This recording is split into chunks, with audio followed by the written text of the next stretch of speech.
years ago, my boyfriend and I took a vacation to Hawaii to celebrate our 5th anniversary.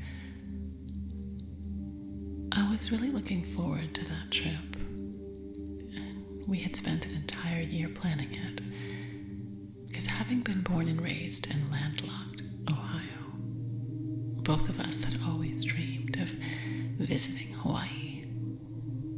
My boyfriend had always wanted to try surfing, and I was excited to snorkel for the first time. So when we landed in Hawaii, it was truly a dream come true. It was beyond what I had imagined it to be. In every way, it was paradise. For the first 3 days, we pretty much spent all of our time on the beach.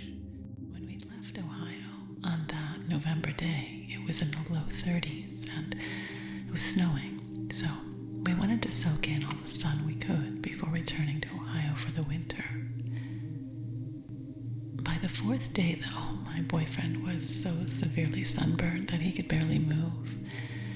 Every little movement was painful for him. He couldn't even get out of bed, let alone walk. So we ordered room service. It's the first time we'd ever done that in our lives. And we ate breakfast in bed that morning. We had planned to go hiking along the volcano that day, but he was clearly not up for it. We spent some time debating what to do. He felt really awful about needing to rest in the hotel room and encouraged me to go to the beach without him. And I felt guilty about leaving him in the room while I went swimming, but eventually that's what we agreed to do, so that I could come back and check on him throughout the day. I went to a beach that was fairly close to our hotel. To my surprise, the beach was overcast and it looked like a storm might be coming. The weather might have driven some people away because the beach wasn't nearly as crowded that afternoon as it was our first 3 days there. So I had almost the entire beach to myself. It felt like I figured a few clouds and a stronger breeze than we had experienced before were much better than the snowstorm that was battering my friends and family back home in Ohio. And I made up my mind to make the most of my time. Looking back on it, I should have noticed that the waves were stronger that day than they had been, but I think I was just enchanted by the tropical atmosphere and how peaceful everything feels that I didn't take extra precautions. After all, I was in paradise. It felt like nothing bad could ever possibly happen, and a place so serene. I'm not really much of a swimmer, so I mostly just waded around in the water that was about as high as my waist, just enjoying being in the water. And for some reason, I decided to venture out even further. I could see some other people bobbing along up ahead, deeper in the water, and I wanted to challenge myself to be totally submerged. As I started wading out, a powerful wave overtook me. It rolled me, and I just started spinning under the water. Yeah, before I knew it, I was completely submerged. And I was so disoriented I could not figure out which way was up to the surface and which way was down. I couldn't figure out which way to swim. And I began to panic. It felt like the more I fought to get to the surface, the more I was being held down by the powerful force of the water. As I struggled, the surface seemed to get further and further away, and it was getting harder to breathe. I felt like I was running out of air. At one point, I felt an immense sadness fall over me, and also an anger that my life was ending, when I knew that so much was still ahead of me. I could just sense that this was indeed the end. It felt like time just stopped, like time wasn't real. In what was possibly just seconds or minutes, I had so many different thoughts and images flash through my mind. I thought about how my death was going to affect my boyfriend and how he would feel when they discovered me. If they ever discovered me in my body. And I thought about how guilty my boyfriend would feel because he had stayed in the hotel room. And I knew that he would blame himself for me being in the water alone. I thought about how my parents and my brothers would be affected, and how maybe they might blame my boyfriend for bringing me to Hawaii in the first place.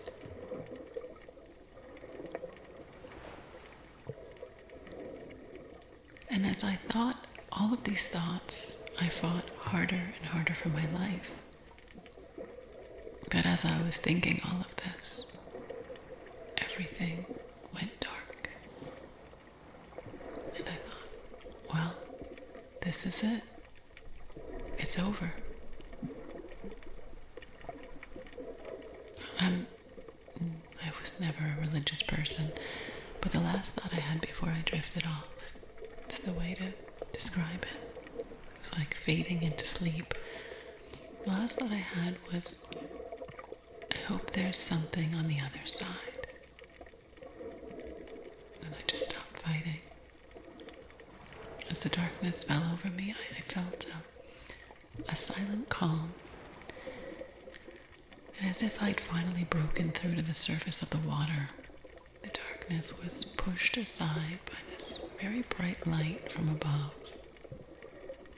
I felt myself leaving my body and start floating through the layers of the water to its surface, and then into the air, where I hovered over the ocean.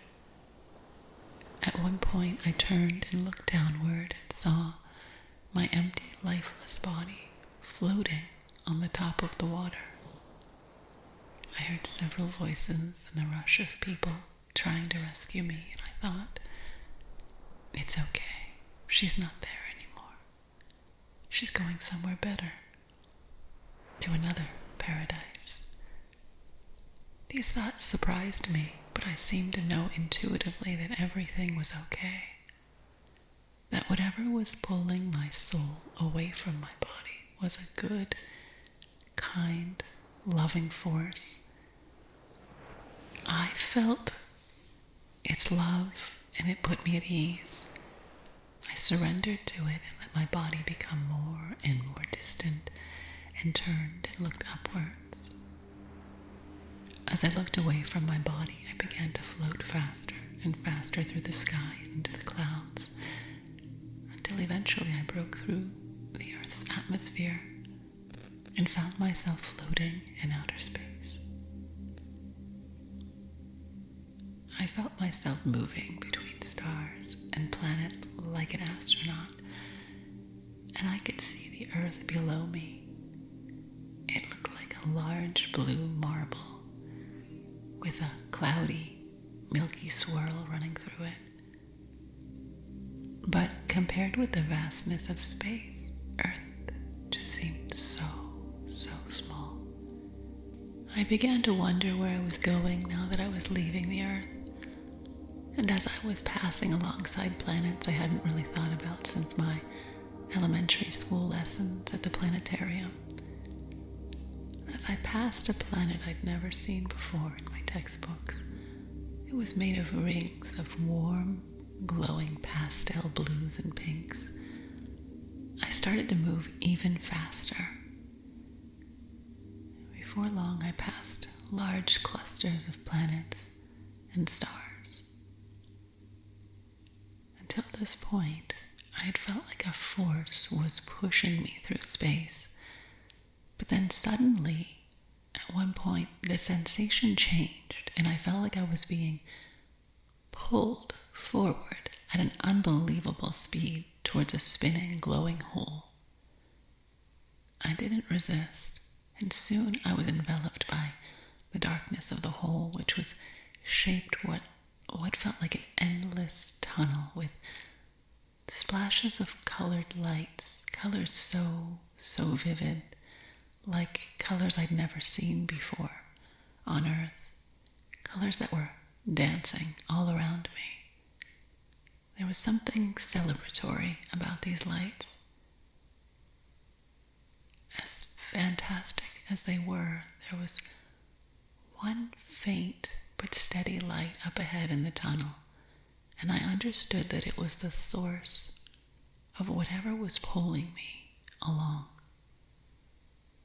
The light swelled and multiplied, growing larger and brighter as I floated towards it. As the light grew, something inside of me expanded with it too. And as that thing expanded, I felt all of my fears, all the fears I'd ever felt, lifted from me. And they seemed to spark off from my being in all directions and mingle with the light. Then suddenly I was standing in front of a large portal of glowing light, a doorway bigger than an entire house, bigger than 2 houses stacked on top of each other. At first, I was reluctant to step through the portal. It wasn't fear that held me back. I felt like my soul needed to be prepared for the astonishment I would experience once I was on the other side. With the deepest jubilation and anticipation I've ever experienced, I crossed through the portal and was confronted on all sides by the infrastructure of a city made entirely of what looked like the most radiant, prism-shaped diamonds imaginable, and other very complex shapes that are extremely difficult to describe. The enormous diamonds that were the edifices of the buildings of the city seemed to be designed to reflect the light that bounced around and swirled across this landscape, so that there was a constant play of dancing light. My thoughts raced, and I wondered if this diamond city was heaven. And as I had this thought, I heard a voice speak to me, not through sounds, but inside my mind. The voice told me that I was on a planet unknown to those on Earth. I felt a deep humility, a sense of honor in being able to witness all of this. And I had this aching longing to know as much as possible about the civilization that had created something of such unfathomable beauty. I asked my guide where I was and why I had been chosen to have this experience. I didn't receive an answer, not directly or right away. Instead, I floated along the pathways of the city, trying to take in as much as I could process, sensing that I still had not been gifted with the senses that would make it possible for me to really see the city for everything that it was. Yes, I sensed that there were features and aspects, dimensions and facets of this city that I could not detect or understand. And just as I began to wonder why the city was empty, I crossed over a translucent, multi-layered bridge raised high over the city. And from there I could look down and see the city as a bird would. I saw beings, entities moving around in gardens and plazas, in labyrinths of some glistening metal that was as clear as glass. And all of these beings were dressed in long flowing gowns that sparkled like precious gems. I noticed that each of the buildings had ramps shaped like corkscrews that wrapped around the outside of them. And I watched as the beings ascended and descended along these ramps, carrying packages and bundles of things I could not identify or compare with something that we know on Earth. They seemed to be aware of my presence and that I was watching them. So I asked my guide to allow me to walk among them, to get a closer look at them and to see as they see. And no sooner did I have this thought than I was down in what seemed like a large plaza, moving amongst them. At first, I was reluctant to make eye contact with any of these beings. There was something intimidating about their presence. Not scary or threatening, though. Just the way one feels in the presence of someone who's wise and more enlightened than oneself. But one of them approached me and smiled. These beings didn't have mouths like what we think of mouths, but as they smiled, their eyes lifted and lit up. And I understood that they were welcoming my presence. The being who smiled at me held out its arm to offer me something. And as I reached out my arm to take it, for the first time I noticed my own body and observed that it wasn't an actual body. It was more like a casing of light and energy that enclosed me. In fact, none of the beings on this planet had bodies in the way that we think of bodies. They were not solid, but they were made up of shaped, contoured, multicolored light that defined them. The light was very dense in the center and became more diffuse on the outer edges of these beings. I took the very small prism-shaped object that was being offered to me, and the being motioned for me to put it in my mouth. I heard my guide speak to me in my mind, inside my mind, saying, "It's good, taste it." So I did, and as the prism made contact with my being and dissolved, I felt a surge of energy inside myself. Suddenly I felt as if I knew so much more than I'd ever known before. And in that same instant, a glowing portal appeared in front of me, and I saw through the light of the portal a descending staircase on the other side. And that same force as before pulled me towards the portal, and without fear I crossed through it and began descending the steps which spiraled downwards, the light growing dimmer and dimmer with every step. When I finally reached the bottom, I was surrounded in almost complete darkness, except that I could feel the presence of a being of pure light. At this moment, I was unsure what to do, and as I looked behind me, the staircase I had just ascended disappeared before my eyes. I felt that I was being challenged to learn something new so that I could increase my understanding of this beautifully strange other world. Almost by instinct, I stood still in the darkness and simply let my innermost senses guide me, letting go of any expectations or desires, any need for any particular thing to happen.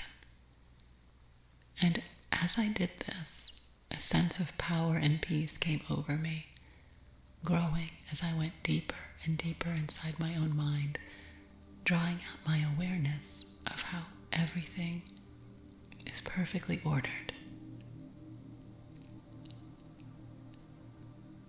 As this peace inside of me grew, a small orb of light appeared and swelled until it filled what turned out to be a large chamber.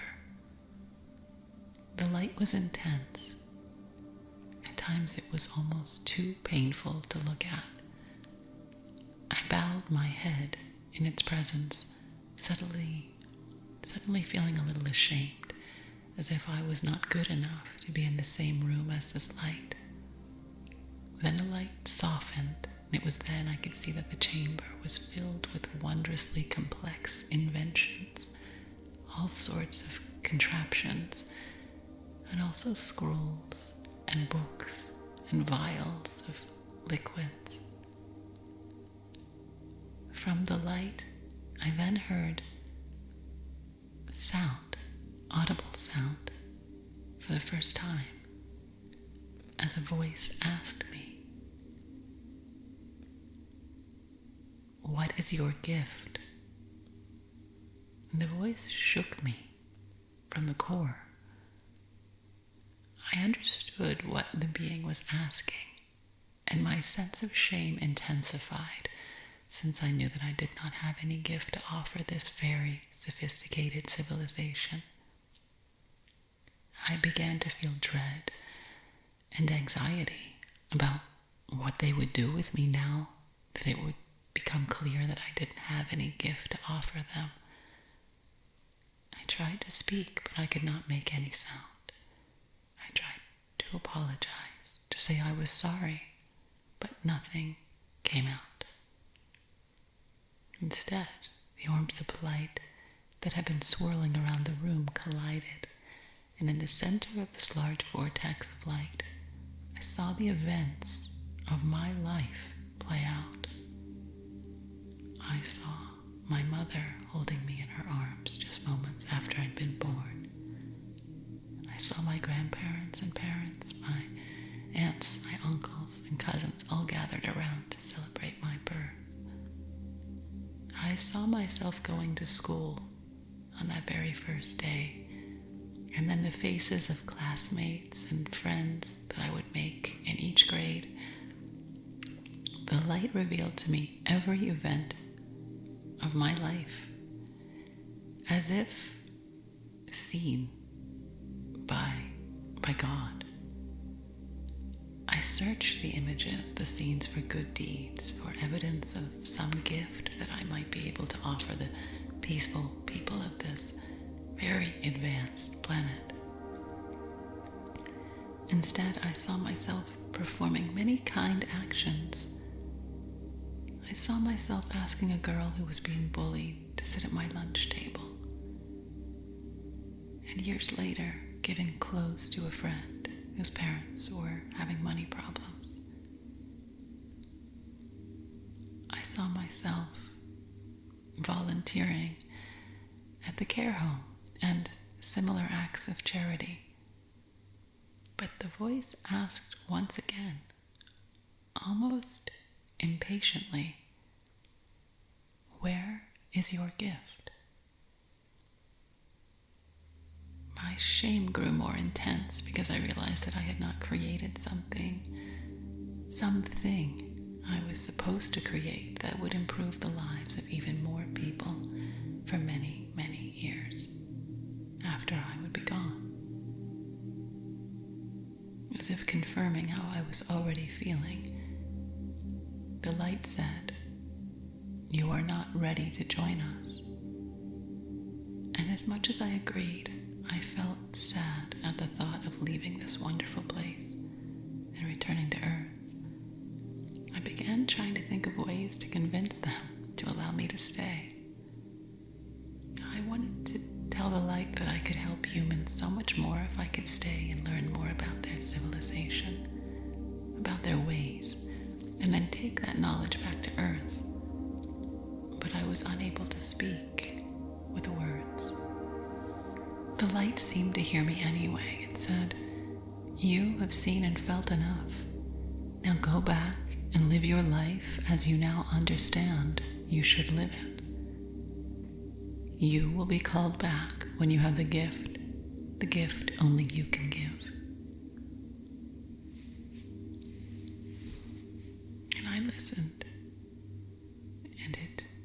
resonated deep inside of me what the light was saying. The light continued and said, "It's urgent that you produce this gift to save your people." It was something of a warning. Then the orbs of light that had shown me scenes from my earthly life dimmed and darkened, and within them I saw the earth. At first, I saw it as I had seen it when I was leaving it, only this time the peaceful blue had turned to red, and there was smoke rising from all corners of the planet.